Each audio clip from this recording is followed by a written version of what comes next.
Bienvenido a tu radio Eugenio Espejo del Colegio de Periodistas de Pichincha. Es así como nosotros te damos la más gratificante bienvenida para que formes parte de esta hermosa comunidad. Hola, hoy te damos la bienvenida a 50 años de historia, un espacio creado para ti. Aquí exploraremos hechos, personajes, anécdotas y momentos que marcaron nuestras vidas. Cada episodio, un nuevo tema, cada historia, una nueva forma de entender el pasado. Acompáñanos y descúbrelo junto a nosotros.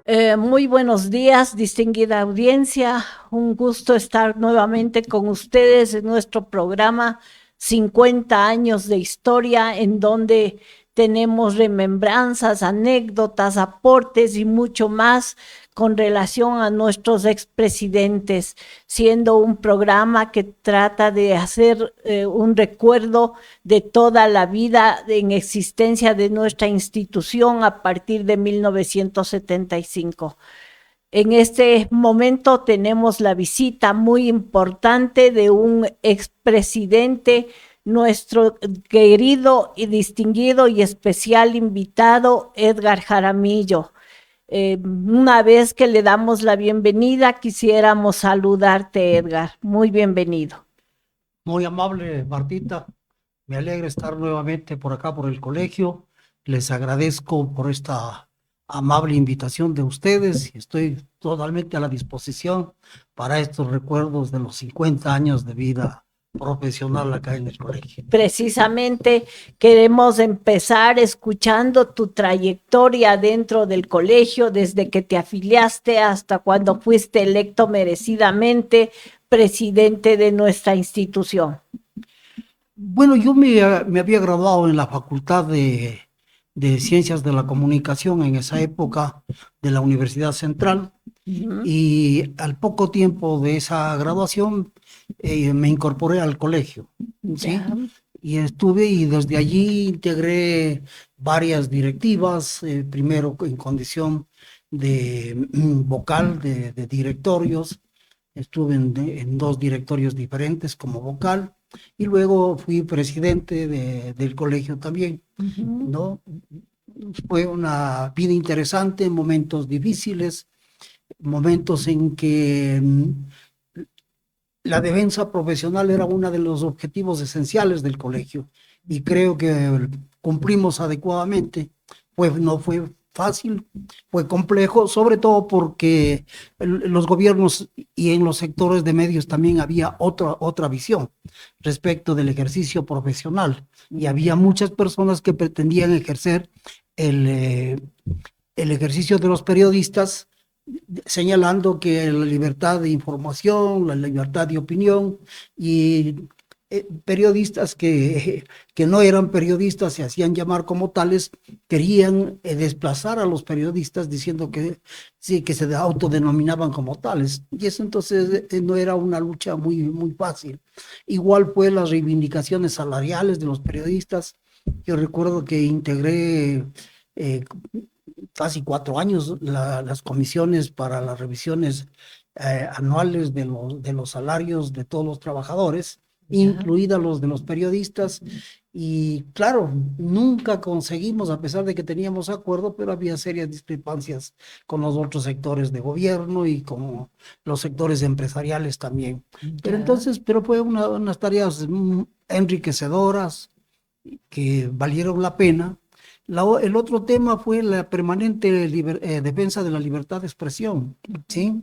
La capacitación fue otra de las tareas en las que se emprendió el colegio y se hicieron muchas actividades con profesores internacionales.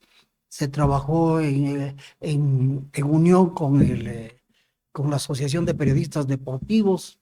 Se hicieron cursos sobre periodismo deportivo, trayendo a expertos internacionales. Y yo creo que fueron tareas muy enriquecedoras las de capacitación. Y creo que también hubo iniciativas interesantes en cuanto se refiere a cómo trabajar en los medios de comunicación. Hubo un vínculo y una relación muy especial con CIESPAL en esa época. y se trabajó en investigación y en el desarrollo de nuevas propuestas respecto de cómo trabajar los contenidos para los medios de comunicación, especialmente para la radio, para la televisión, en donde se provocó un salto fundamental. La manera de trabajar con las radios en esa época era completamente distinto. Casi todos los informativos de las emisoras se limitaban a hacer la lectura de periódicos. Ya. Y después de esos trabajos empezaron a haber otro tipo de informativos en donde había entrevistas y en donde los textos para la radio se trabajaban con criterios diferentes, ya no mismo con los mismos criterios que se trabajaba para la prensa. Ya con criterios Y en técnicos. la televisión igual se dio un salto muy significativo. La televisión tenía también unos esquemas que no eran los adecuados. Y claro, lo que se trató es de ir la visión profesional, el trabajo, el quehacer profesional, irlo adaptando a las nuevas tecnologías, a las ventajas que ofrecía los nuevos sistemas de radio, los nuevos sistemas de televisión. Y también en prensa se hizo cosas interesantes, planteamientos como por ejemplo en esa época los periódicos trabajaban a 8 columnas, Ya. ¿no? Y se pasó a las 6 columnas y también el tratamiento empezó a darse de modo distinto, porque antes se escribía el titular, el lead que resumía, y desde lo menos importante hasta lo más importante. Y él se dio un vuelco porque a través de la investigación se determinó que no se leía todo el contenido de los libros. Así Y es. entonces el planteamiento era: lo más importante va primero, y luego se iba desarrollando o describiendo los elementos fundamentales de esa información. Entonces, creo que fue una época interesante y claro, ahora los saltos que se han dado últimamente por la innovación tecnológica, la incorporación de las nuevas tecnologías al ámbito del periodismo han sido unos saltos muy significativos, muy trascendentales, ¿no?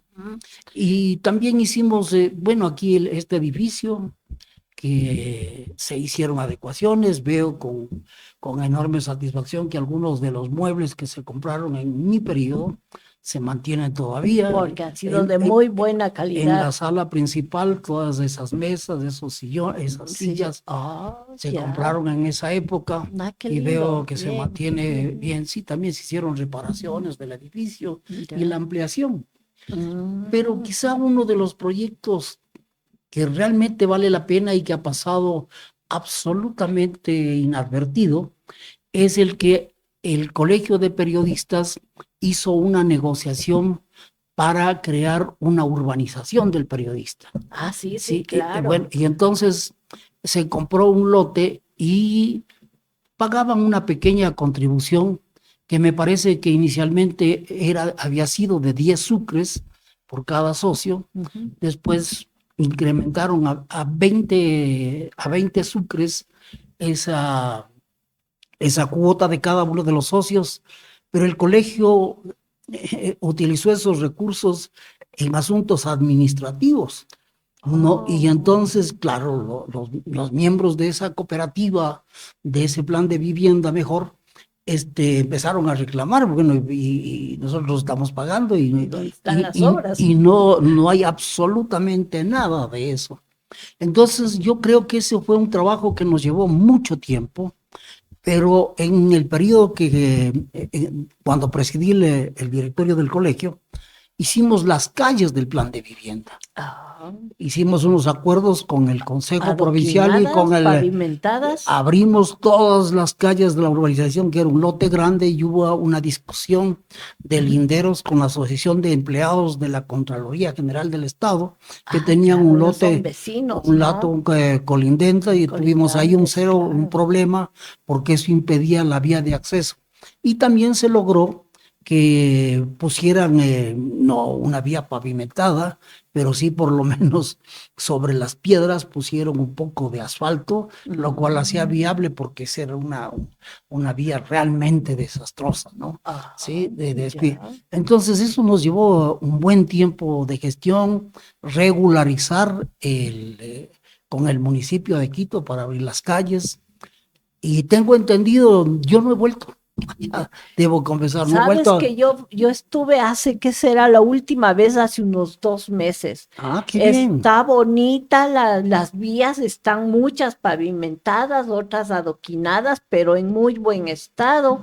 Qué bien. Casi todos los lotes están vendidos, igual casi todos están construidos.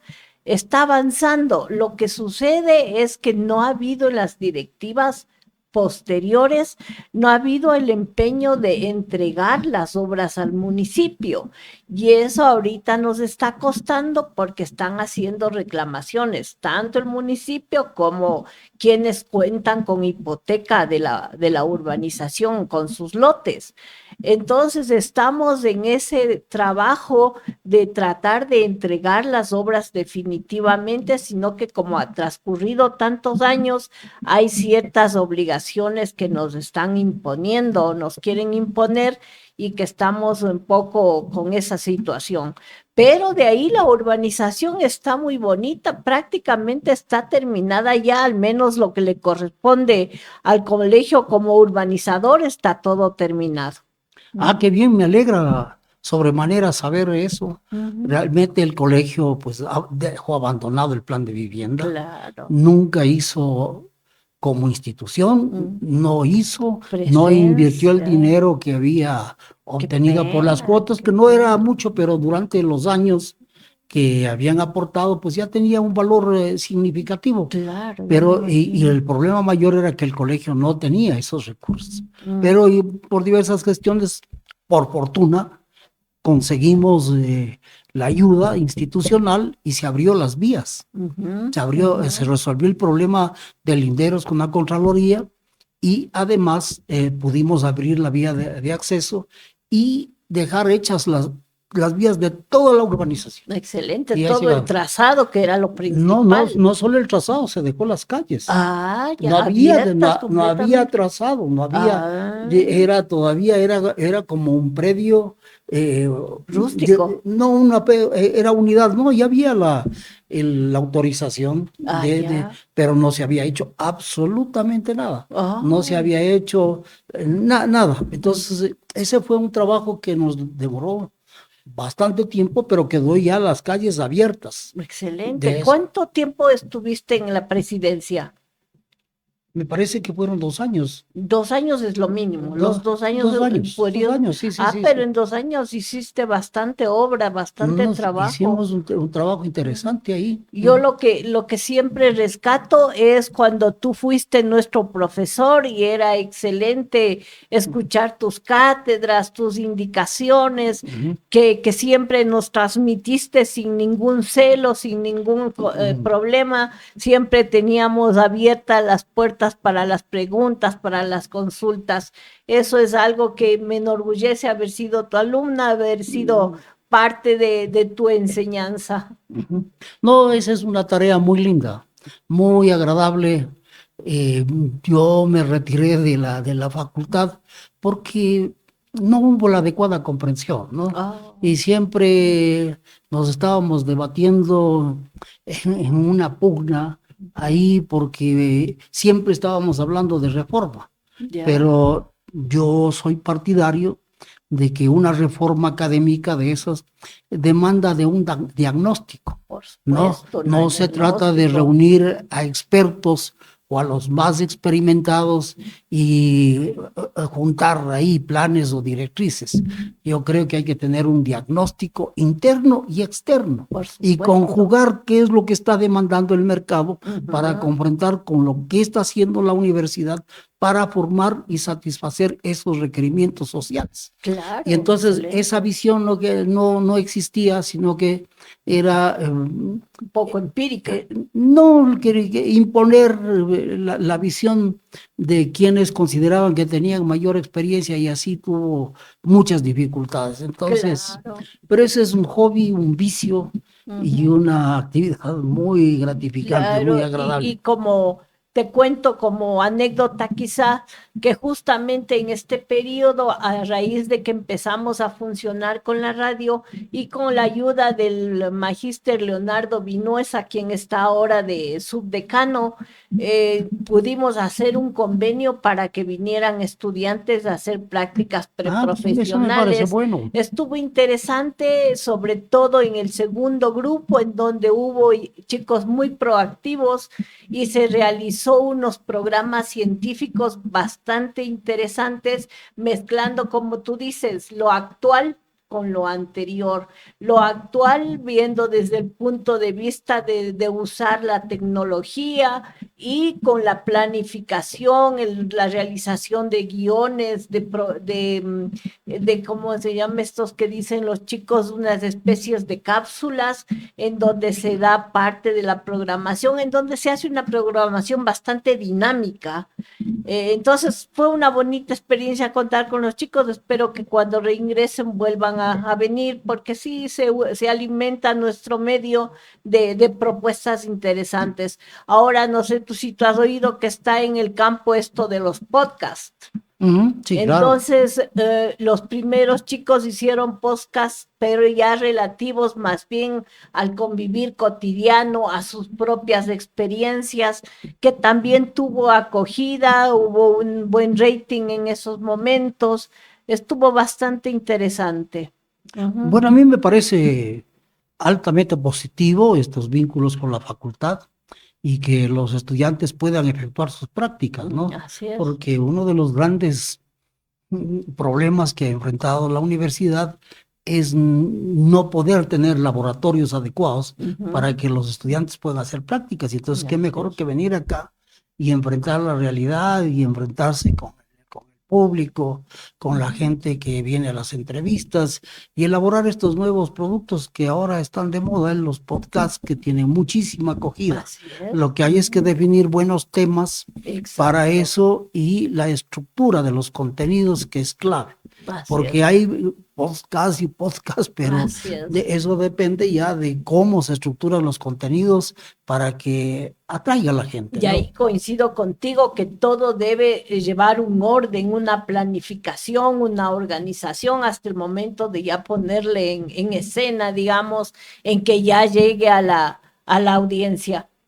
Bien, y ahora nos gustaría conocer tu trayectoria profesional, entre esa la que ya hemos mencionado, la docencia, ¿qué estás ahora, qué estás haciendo? Tengo entendido que tienes el título ya de doctor en jurisprudencia también, lo cual nos engrandece también al colegio.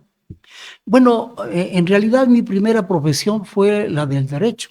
Ah, ya. Yo seguí inicialmente ciencias políticas y luego derecho. Terminé la carrera de derecho y empecé a hacer algunas prácticas y honestamente encontré algunas dificultades en la práctica del derecho que no me agradaban mucho.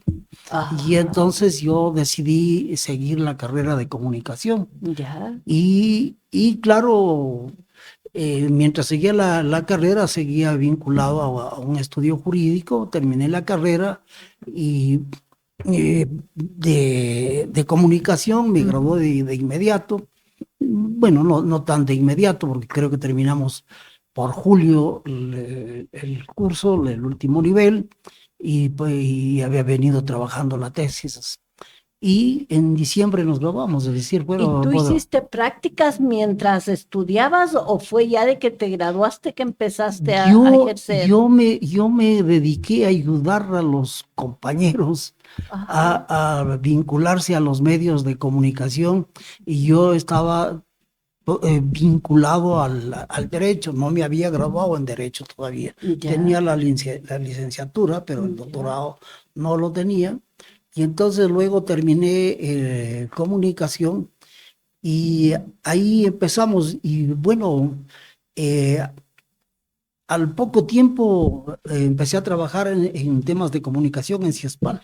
Ajá, Sí, en ya. CIESPAL me hice cargo de algún departamento que hacía los cursos, seminarios, y ahí estuvimos y luego me vinculé también al área de investigación y luego pues de algunos años terminé como director general de CIESPAL, en donde estuve 10 años como director.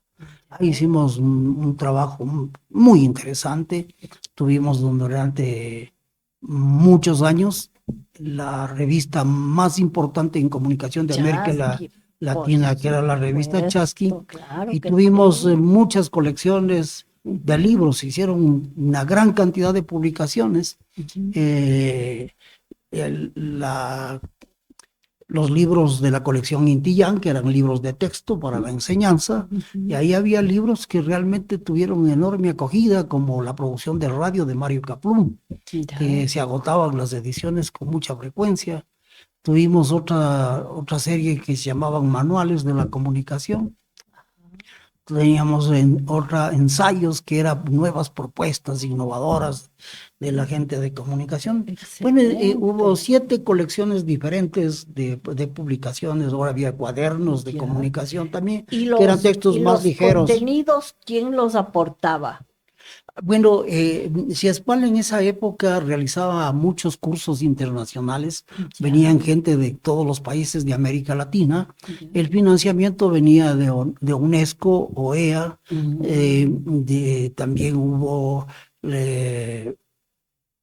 muchos proyectos financiados por la Cooperación Técnica Internacional, particularmente de la Fundación Friedrich Ebert de Alemania, de la Fundación Radio Nederland, ¿no? Y un instituto de universidades de Holanda, en esa época Holanda, de los Países Bajos, que financió actividades puntuales.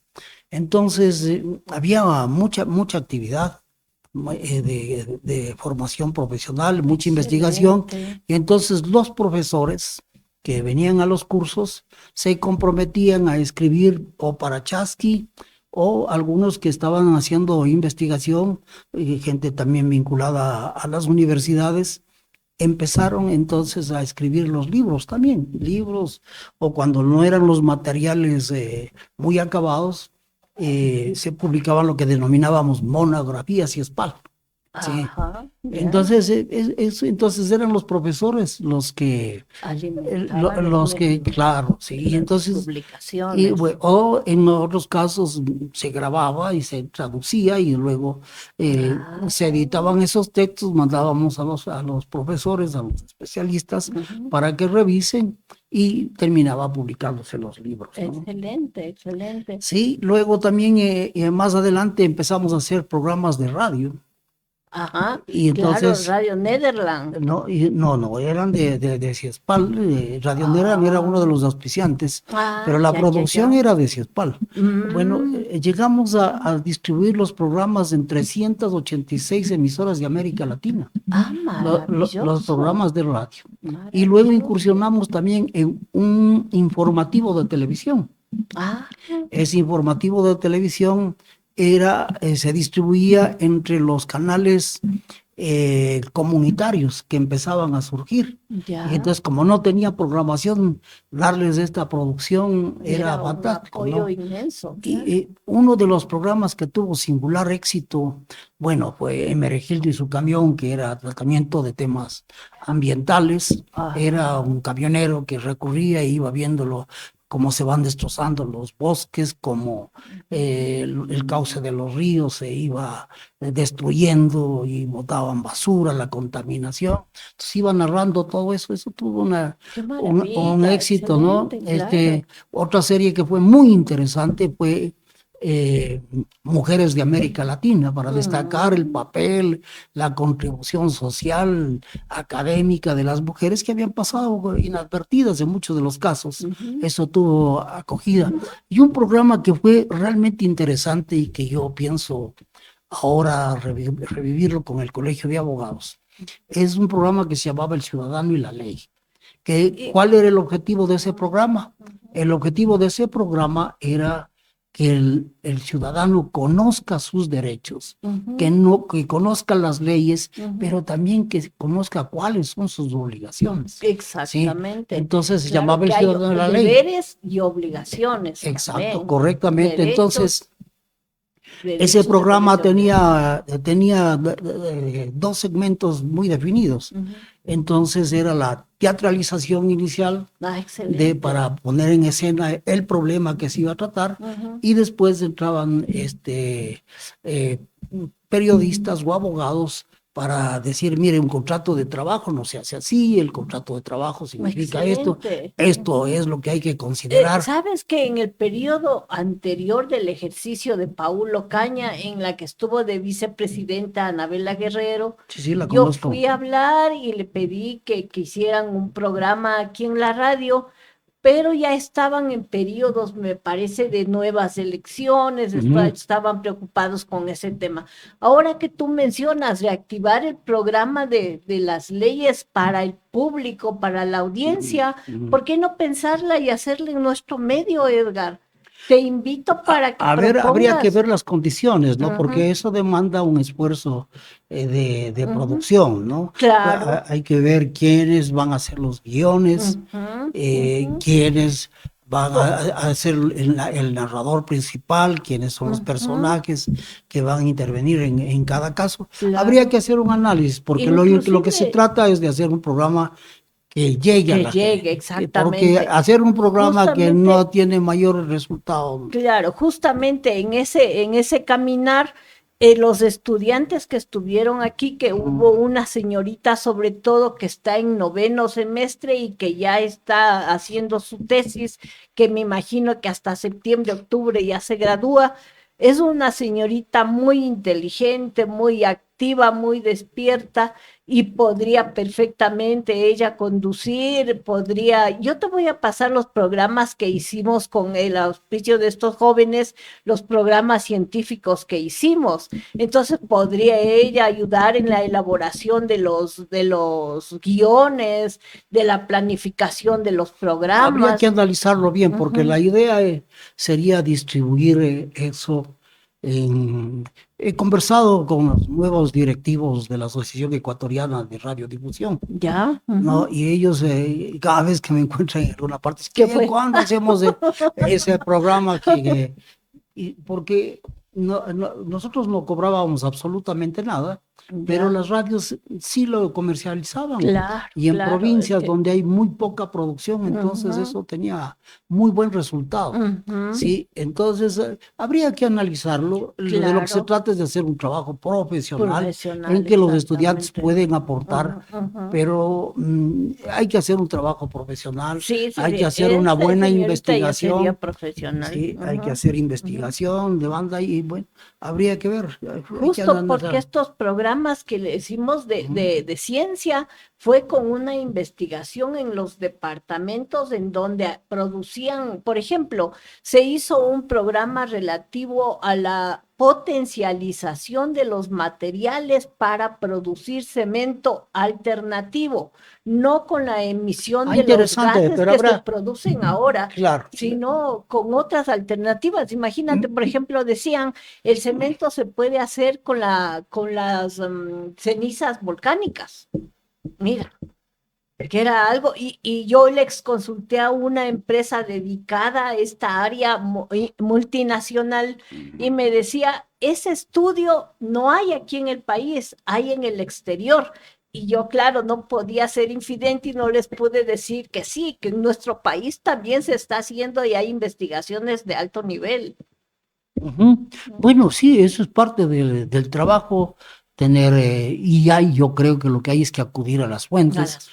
Hoy hay universidades que tienen departamentos de investigación, por ejemplo, la Escuela Politécnica tiene en muchos ámbitos trabajos muy interesantes. Así es. Las universidades privadas, como la San Francisco, tiene un buen acervo de trabajos de investigación que se ha hecho en materia social, en materia educativa, que podría servir, ¿no? Y también se puede conseguir algunos.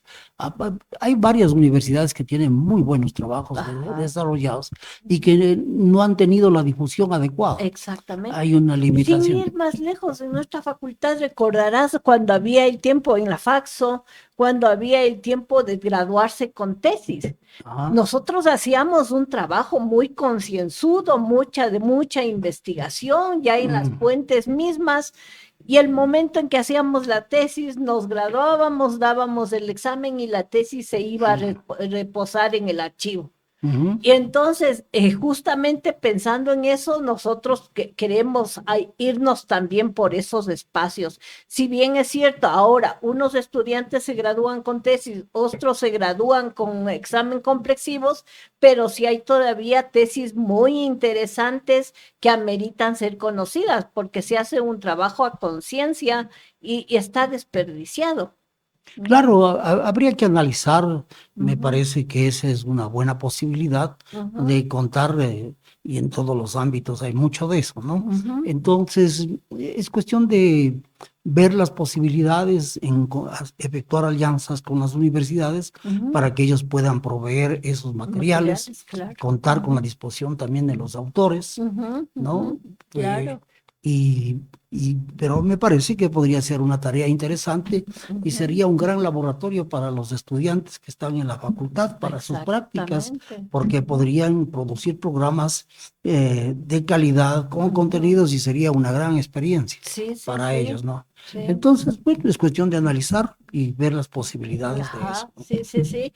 Queda planteada la opción de poder hacer los programas de legislación, de leyes, aquí en nuestro medio, de poderlo difundir, de poder abrir los espacios. Yo también voy a hablar con Paul igual, porque el día martes probablemente vamos a tener una conversación vía Zoom, entonces ahí también le voy a plantear la inquietud que hemos conversado, más si tú eres miembro del directorio, con mayor razón. Ajá. Sí, ahora te comento que estoy planificando, como no sé si ya te comenté, estamos en el 30 de septiembre de este año, cumplimos 50 años de inicio de labores del Colegio de Periodistas. La fuente principal que tenemos para afirmar esta situación es que en el SRI consta que la fecha de inicio de actividades del Colegio de Periodistas fue el 30 de septiembre de 1975. Estamos empeñados y haciendo una investigación para hacer un libro sobre la vida institucional del colegio. Hemos tenido un poco de dificultades para conseguir información desde esa fecha, desde el 30 de septiembre del 75. No hay información ni en la UNP, en donde ha sido la institución donde empezó a funcionar inicialmente el colegio. Tampoco tienen ellos documentos, aquí tampoco existen. He tratado de ver, haciendo entrevistas a colegas, a funcionarios de algunos lugares que conocen sobre los temas, pero uno de ellos se negó rotundamente a apoyarnos en el tema, un poco de situaciones personales, y otros, algunos ya han fallecido, muchos más bien han fallecido, y otros están distantes, no se les ubica, no tenemos medios de cómo contactarlos, pero estamos en ese trayecto. Nos está ayudando el doctor Marco Villarroel. Él hizo el apadrinamiento a los chicos en el área de investigación. Me hubiera encantado igual contar contigo en esta trayectoria de la investigación también. Bueno, los archivos del colegio existían. ¿Sabes que hay? Y deben haber aquí. Hay desde 1980 y pico, pero desde el 75 no hay nada. Bueno, en los primeros momentos, no recuerdo, claro. A ver, ahí hay dos problemas. hay un registro en el que consta el 30 de septiembre y otro el 18 de septiembre de 1975. El 18 de que septiembre me parece que es la ley. se expide la ley, Una ley. es decir, es a partir de eso. Exactamente, Porque puede existir, pero si no hay la ley... Inmediatamente se creó el colegio, claro. Ajá. Porque en la ley se dispone Ajá. la creación de la Federación Nacional de Periodistas Exactamente, y la con existencia ellas en cada provincia de los los colegios. colegios. Así es. Entonces eso estaba establecido de esa manera. Ujú. Ya ahora, bueno, ese fue otro de los problemas que tuvimos nosotros, Ujú. porque ahí dejamos organizado el registro, porque nos encontramos cuando en el directorio nuestro, al revisar, encontramos que mucha gente decía que es periodista, pero en las carpetas no había un solo papel. Y claro, esto provocó muchos resentimientos, porque les dijimos, lamentablemente, Claro, no hay vea aquí, evidencia. a varios de ellos les dijimos, vea, esto es lo que, perdón, aquí está su carpeta, no hay una sola hoja. Lo que hay es la carpeta con su nombre, nada más. Pero si usted cree que tiene todo, traiga los papeles. Claro, demuestre, claro. Es la única manera. Muchas personas se molestaron. Y Tuvieron problemas. se retiraron, que es lo que está sucediendo Es que actualmente también. para actualizar esos datos, empezamos porque el colegio siempre tuvo problemas. Los Yo archivos. recuerdo que más o menos hicimos un análisis, siempre tuvo dificultades económicas y lo que encontramos era que alrededor del 63% de los socios no pagaban las cuotas. Oh, Tenían retrasados y muchos de ellos acumulados. oh. Entonces empezamos a revisar las carpetas para saber las direcciones que registraban y todo eso. Y ahí nos dimos cuenta de que muchas de las personas no tenían los documentos. No decían, no hay los certificados de profesionalización. Ujú. Y otras personas que dijeron, no, yo sí presenté, lamentablemente ve aquí no Que no hay. existe, Sí, entonces, ¿qué papeles presentó? Si usted tiene el título, pide a la universidad que le certifique. No tenían, me imagino. ¿no? Y entonces, y claro, ahí tuvimos otro problema porque algunos de ellos adoptaron la iniciativa de querer reabrir el registro de profesionalización. Y, Oh, y el ministro de Educación de esa época consiguieron que reabriera.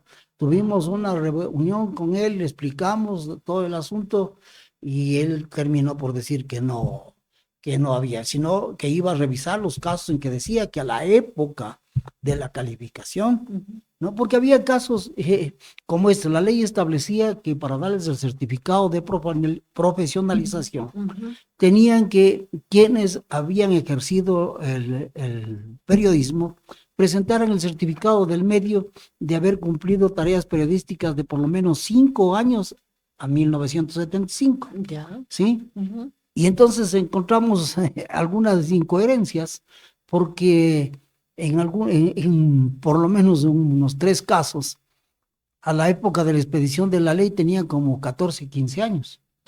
Oh, Y, imposible que hayan sido profesionales. y entonces, y querían en el año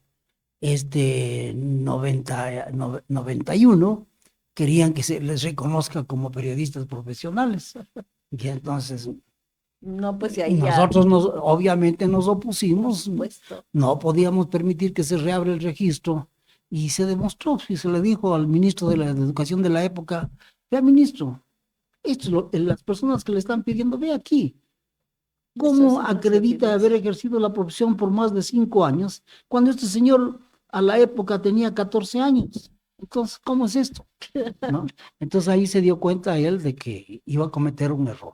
Ya. Sí, con el gobierno siempre ha habido unas relaciones no muy buenas, sobre todo por los despidos que se provocaban Claro. con los colegas. Y esa ha sido una dificultad permanente, ¿no? Y me imagino que Algo- ahora también Algo continúa. que quiero retomar, que me pareció excelente, es lo que estamos haciendo también ahora.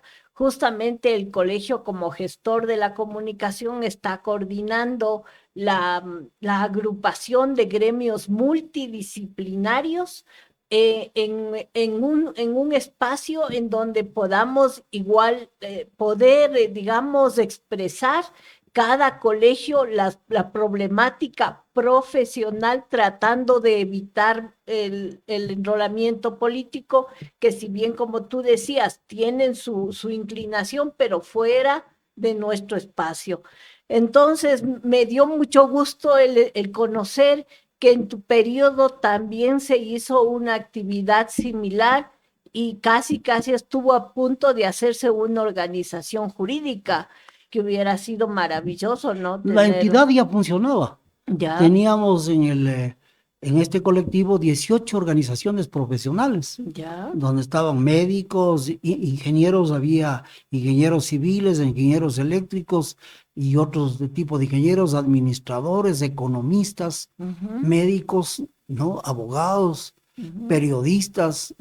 Y entonces era una organización con mucho potencial, y la primera tarea que acometió fue, en esa época había una señora, Elsa de Mena, que dirigió el SRI. el SRI, y cuando se iba a promulgar la ley, las reformas a la ley del impuesto a la renta, entonces hicimos conocer que teníamos una organización y se delegó a gente de administradores. Voy a tratar de recordar los nombres de quién era en esa época presidente del Colegio de Administradores, del de Economistas y de Abogados, y se designó una comisión que trabajó con el SRI y las propuestas que nosotros presentamos. Digo, por nosotros, yo no participé en eso, sino cuando hubo la reunión en la que los comisionados dijeron, esto es lo que vamos a proponer, y que fue acogido por todo el colectivo. Sesionábamos aquí en la sala del Pleno del Colegio de Periodistas. Excelente. ¿Sí? Y entonces, y el SRI, la señora de Mena, agradeció y acogió el planteamiento, ¿no? Y así hubo otros colegios a los cuales se dio mucho apoyo, como fue la propuesta de plan de desarrollo para la ciudad de Ibarra, en la que estuvieron trabajando ingenieros, estuvieron de la provincia, y también se les dio algún apoyo desde esta organización central. Pero la idea era también constituir en cada provincia, más o menos siguiendo el esquema de la Federación Nacional de Periodistas, que existiera en cada provincia un organismo de coordinación integrado por los colegios provinciales de todas estas profesiones. Eso tenía un enorme potencial y se empezó a hacer buenos trabajos. Y luego se fue diluyendo y se perdió. Yo he intentado en varios directorios, he propuesto, les he dicho, vea, ¿por qué no piensan? Ahí hay un gran potencial. Si los colegios no se habrían afectado en los gobiernos tanto, si conjuntamente se habría hecho una gran defensa. Claro. Como sabemos, casi todos los colegios han estado al borde de la desaparición. Y solo únicamente los de abogados y arquitectos, porque están obligados a firmar cuando hacen sus trabajos profesionales, se mantienen, pero en cambio los otros, pues no. Ahora los médicos también, porque tienen que poner el número del registro de la matrícula profesional. Pero en otros casos no, y casi se han desintegrado, porque los colegios, si no hay la contribución de los socios, no tienen manera de mantenerse. Así es. Así es. Sí. Nosotros hemos adoptado la modalidad de hacer itinerante las reuniones. Es decir, en cada reunión uno de los colegios se convierte en anfitrión y nos recibe para hacerlas. Eso con la idea de hacer que se sientan parte que se sientan importantes dentro de cada grupo, cada profesión valorada en lo que corresponde a cada una de ellas. Y la idea es justamente la que tú manifiestas, hacer presencia en el Estado sin acciones políticas, sino exclusivamente manifestando las necesidades, requerimientos y propuestas eminentemente profesionales. Bueno, sí, esa es la idea. Y yo creo que los sectores profesionales tienen un compromiso con la sociedad, con el país, y pueden contribuir y lo pueden hacer profesionalmente bien, porque a veces los gobiernos están desorientados y ahí el trabajo, la experiencia de los profesionales de Exactamente. diversas ramas Ujú. podría ser un gran aporte, Y no solo para enrumbar o para proponer iniciativas, sino también para revisar lo que se está haciendo, ¿no? Para evitar las improvisaciones. exactamente. Y ahí te quiero hacer una consulta a ver qué te parece, a ver cuál es el tema específico que quería plantearte. Esto de que hacemos itinerantes, de que los colegios somos multidisciplinarios, como bien tú manifiestas que hemos tenido la misma iniciativa.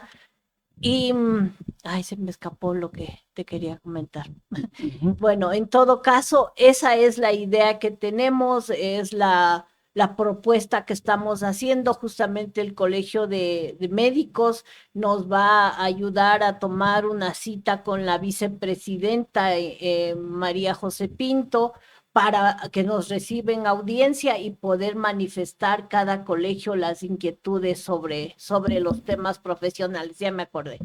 ¿Qué piensas tú? A ver, algunas personas me decían cuando los gobiernos, es decir, en este caso, quien preside el gobierno, delega un ministro, lo hace de una manera pensando en que es una persona de su confianza, pero que no piensa necesariamente que sea una persona técnica en el área en que está desarrollando. Una de las propuestas que queremos hacer nosotros es esa, que en las áreas en donde se requiere personal específico de la rama, sea ocupado por profesionales de la rama.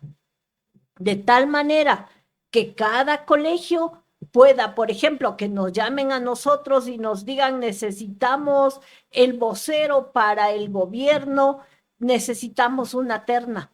Podamos tener personas, comunicadores, periodistas capacitados en donde podamos enviar y decir, esta es la terna que el Colegio de Periodistas propone. Y de ahí el órgano que corresponda en el gobierno será el que designe al representante, pero será una persona que conozca del área. Igual en el caso de los ingenieros eléctricos, ahora que inclusive una de las falencias que tenemos es esto de los apagones, de los problemas eléctricos con los que estamos contando, y justamente el aporte que hacía el ingeniero Acuña, a quien tuve el honor de presentarte, nos hablaba sobre esta necesidad.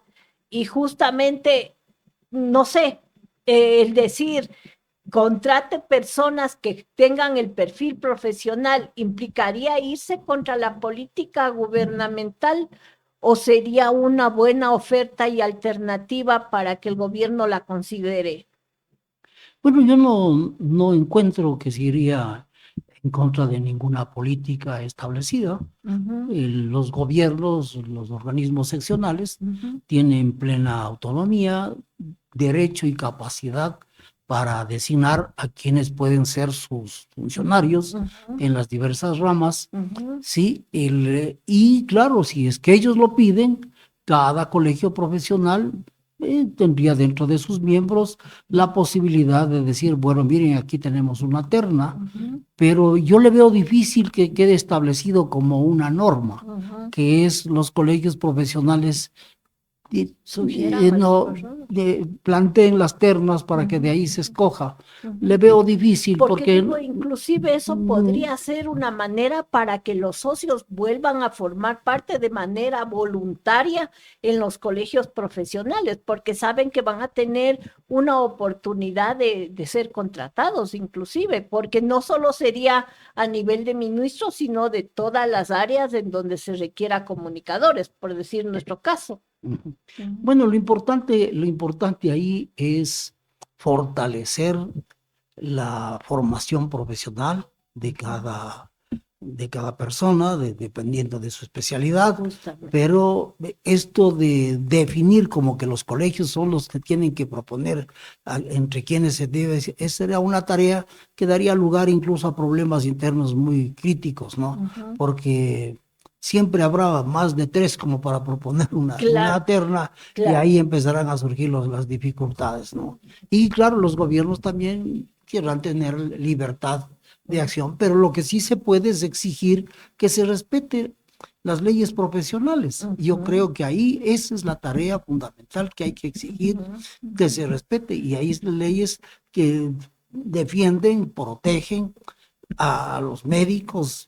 No puede cualquier persona ejercer la medicina, las ingenierías igual, la arquitectura, y claro, en nuestro caso sí cree que todo el mundo puede ejercer la comunicación, y no es así. Pero entonces hay que exigir la defensa de las leyes de ejercicio profesional, que sí las hay. Y permíteme socializarte que en el grupo de gremios que estamos formando justamente ha salido una propuesta bastante interesante que consiste en la certificación de capacidades profesionales, en donde sean los colegios los que den, digamos, el CENESID te da el diploma, te da el aval de que eres comunicador, te da el certificado en donde consta que sí, efectivamente tienes un título y que eres comunicador. Pero sea por práctica, sea por cualquier situación, los colegas no tienen, en todos los colegios, no tienen el aval para decir estás suficientemente capacitado para ejercer el cargo o, digamos, la profesión. El colegio daría ese aval y con ese aval podrían participar en esta propuesta para los espacios de trabajo de los comunicadores. Tenemos esa propuesta, estamos analizándola, viendo hojas de ruta para ver por dónde incursionar, y todos los colegios estamos con ese interés que parece muy interesante, una propuesta bastante sesuda para poderla analizar. Yo veo que, a ver, de acuerdo con las leyes vigentes en el país, las entidades con capacidad para otorgar estas certificaciones profesionales son las universidades, y luego la Secretaría Nacional de Universidades, que dicen, bueno, sí, este señor está habilitado o no, pero los colegios profesionales ponerse a calificar, ¿en base a qué? ¿Será que van a poder cumplir? Porque no es cuestión de conceder nada más los certificados diciendo que es una persona idónea. Tendrán que hacer o establecer un sistema de evaluación cada colegio. Yo le veo una tarea bastante compleja. Probablemente complicada, sí, pero yo diría que puede dar bastante buen resultado. Inclusive he conversado varias oportunidades con el presidente del Colegio de Médicos y ellos me comentaban, claro que ellos tienen la certificación desde lo internacional, desde los Estados Unidos, pero ellos la están adaptando y aplicando a la realidad del país, y justamente están haciendo la preparación de una comisión para que igual se capacite y pueda hacer este trabajo de calificación profesional. Entonces, en esa medida es interesante las propuestas, y lo que hay es que analizar ya determinadamente en cada uno de los sectores, cada una de las profesiones. Bueno, a mí me parece que esto hay que mirarlo con mucha objetividad, ¿sí? Y hay que conjugar el ideal con lo posible. Yo no sé qué colegios profesionales están en capacidad de someter a evaluación a sus miembros para hacer una calificación.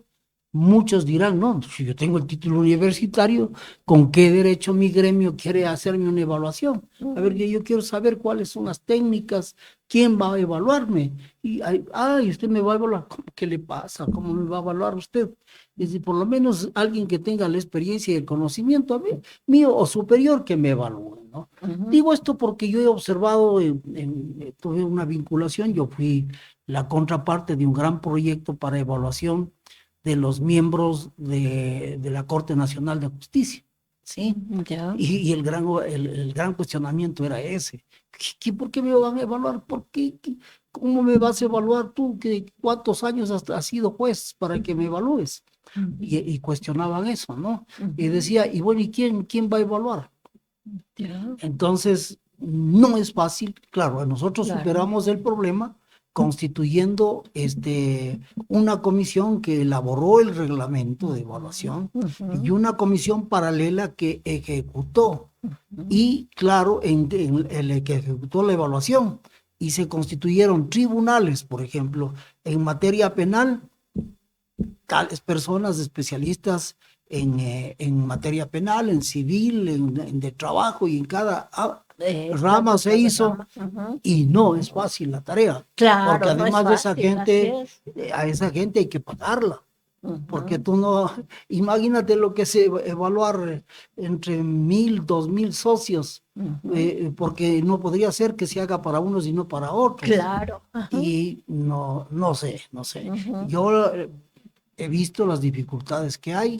Ya. Nosotros pudimos sortearla en el caso del ámbito del derecho, porque además hubo un gran compromiso. Creo que tuvimos una buena iniciativa al pedir que sean los profesores, decanos, exdecanos de las facultades de jurisprudencia, o quienes estén dirigiendo cursos de posgrado.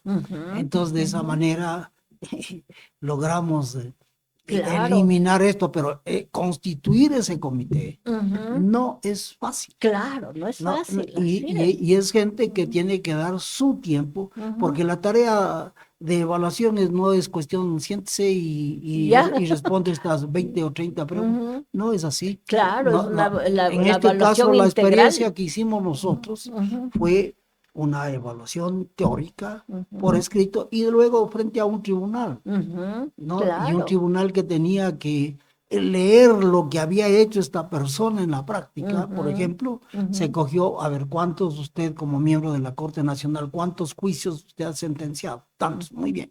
Vamos a tratar, y de aquí le parece que vamos a sortear el 10% de estos procesos, pero toca leer. Claro, para evaluar y para ver por qué. Y entonces, eso es un trabajo descomunal. Claro. Descomunal, que no es fácil hacerlo. Sabes, entonces, ahora con el asunto de que en la FENAPE se está tratando este tema de la nueva directiva, y que ahí, si bien hay un pequeño conflicto ahí, pero el rato que eso se subsane, esperamos que haya ya tranquilidad y se pueda trabajar.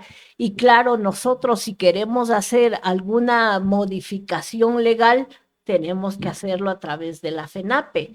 En principio, yo planteé a nuestro Tribunal de Honor, que está integrado por Marco Villarroel, Susana Piedra y Rosario Utreras, y les pareció interesante la idea, que se podría irla madurando, y eso es lo importante, que haya una apertura y que se preste para continuar perfeccionando las ideas y poderlas llevar a la práctica. Habría que hacer un análisis, pero me parece que para hacerlo posible habría que establecer vínculos con la academia, ¿no? Claro, que son legalmente los únicos facultados para evaluar y para conceder un título o un certificado de idoneidad, que es el título, ¿no? profesional. Claro. Y entonces, porque he visto además que los gobiernos han intentado hacer evaluaciones en el ámbito médico, en otros ámbitos, y ha dicho, ¿y con qué derecho usted nos va a evaluar si yo tengo mi título profesional que me acredita como profesional y usted me quiere evaluar otra vez? Hemos visto reacciones, ¿no? Claro, y creo que tienen derecho a reaccionar de esa manera, porque si uno empieza a invalidar los títulos concedidos por las universidades, estamos perdidos. Pero entonces lo que habría es que fortalecer la formación de las universidades, un trabajo dándoles aportes, sobre todo para tratar de conjugar las demandas del mercado ocupacional con la formación de las universidades, y por ahí se pueden dar indicadores para que salgan profesionales que respondan a los intereses, a los requerimientos sociales, y esa podría ser tal vez un mejor aporte, ¿no? Porque a mí sí me gustaría y me parecería que no es algo traído de los cabellos y que los colegios tendríamos el desempeño más que probado de defender la profesión de cada uno de ellos, el momento en que sea de todos los estamentos que acudan a los colegios profesionales a pedir representantes que puedan cumplir tal o cual determinada función. Entonces, en esa medida sí me pongo yo a meditar de que puede ser una buena opción, desde luego, considerando lo que tú dices, es un camino que hay que recorrer. Bueno, nuestro tiempo lastimosamente ha corrido, ha sido más que rápido y nos hemos quedado con muchos temas que tratar. Pero en todo caso ha sido sumamente grato poder conversar con nuestro distinguido expresidente Edgar Jaramillo, a quien admiramos profundamente por su carrera de docente inclusive, y no se diga por todo lo que nos ha contado de su trayectoria a través de la vida del Colegio de Periodistas. Un gusto haberte tenido con nosotros, Edgar. Siempre serás bienvenido cuando tú gustes. Esta casa es de los periodistas y podrán venir el momento en que deseen. Muy buena tarde. Muchas gracias. Realmente me ha dado una enorme satisfacción conocer los diversos proyectos en los que están pensando y que quieren ejecutarlos. Habría que definir con precisión cuáles son, porque desafortunadamente el tiempo del mandato es muy corto. Así es. Y no se alcanzan a ejecutar todas las cosas.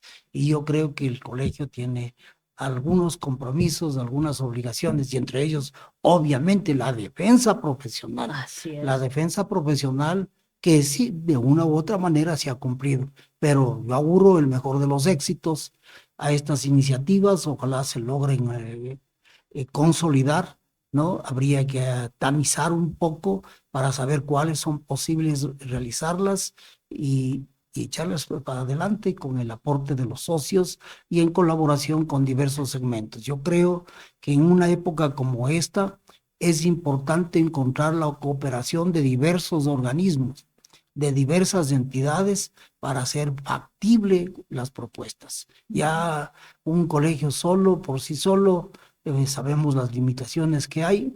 Es muy difícil poder ejecutar si no se encuentran las colaboraciones externas. Así es. Muchísimas gracias por esta entrevista y siempre las órdenes. Muchísimas gracias, Edgar. Buenas tardes. Gracias por ser parte de este recorrido por el tiempo. Esto fue 50 años de historia, donde cada semana descubrimos un nuevo tema que nos conecta con lo que fuimos y lo que somos. Te esperamos todos los jueves de 10 a 11 de la mañana, porque siempre hay una historia más por conocer. Y así llegamos al final de hoy, pero no te preocupes, esto es solo el principio. Te invito a que nos sigas para que no te pierdas ni una sola sorpresa, ni todo el contenido increíble que tenemos preparado para ti. Tu apoyo significa mucho para nosotros y queremos compartir mucho más contigo. Nos vemos muy pronto.